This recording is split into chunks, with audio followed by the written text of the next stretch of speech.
Welcome to Nursing School.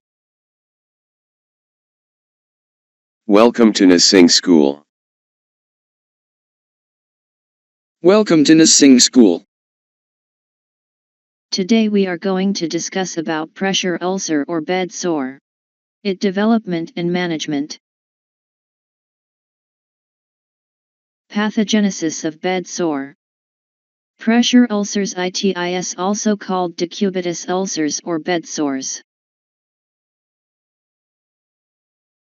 Pressure ulcers is any lesion caused by ischemia from unrelieved pressure that leads to necrosis of underlying tissues. Damage of tissue develops when soft tissue is compressed between a bony prominence and an external surface. For example, sacrum, hip, scapula.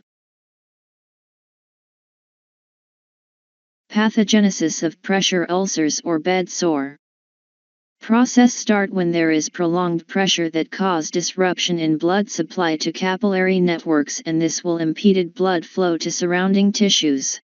Lack of oxygen may result to local tissue ischemia, edema, inflammation, then after cell death, necrosis, ulceration. Pathogenesis of bed sore start with prolonged compression tissue, and this cause inadequate blood supply. The impairment in circulatory system may result to ischemia, and after lack of oxygen result in death of tissue and cell.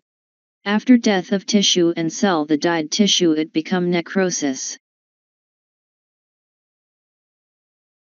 Stage of bedsore. There is 4 stage of bedsore. On stage 1, pressure ulcers is observable, pressure-related alteration of intact skin. Some change occur. 1. Changes in skin temperature, warmth or coolness, tissue consistency, firm or boggy, or sensation, pain, itching. 2. Ulcer appears as defined area, persistent redness in lightly pigmented skin or persistent red, blue or purple hues in persons with darker skin tones. On stage 2, partial thickness skin loss involving epidermis, dermis, or both. On this stage, ulcer is superficial and represents clinically as abrasion, blister, or shallow crater. On stage 3, full thickness skin loss involving damage to or necrosis of subcutaneous tissue. Ulcer represents clinically as deep crater with or without undermining of adjacent tissues. Stage 4.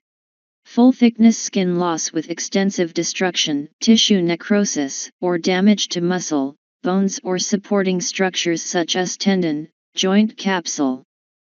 Risk factors for development of pressure ulcers. 1. Immobility and inactivity. 2. Inadequate nutrition, poor nutrition.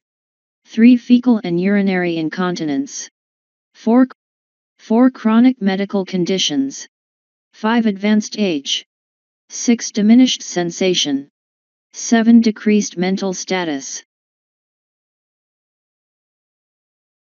Susceptible areas for pressure ulcers.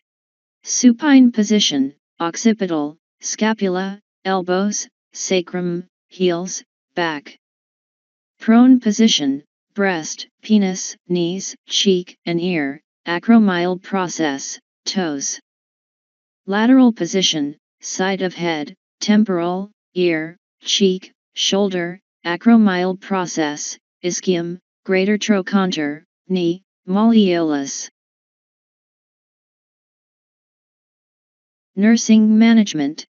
During management of bedsore, nurse should perform 1. General assessment / skin integrity. 2. Physical examination.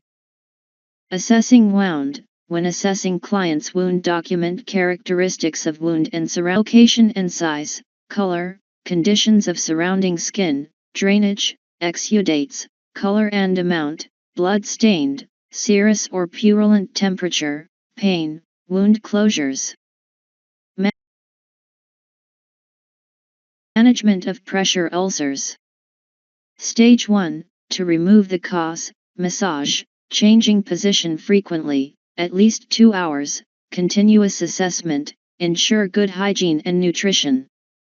Stage 2, to remove the cause, sterile powder if necessary, healing ointment. Stage 3 and 4, debridement, wound cleaning, skin graft if possible, infection control, nutritional support, proper care, educating.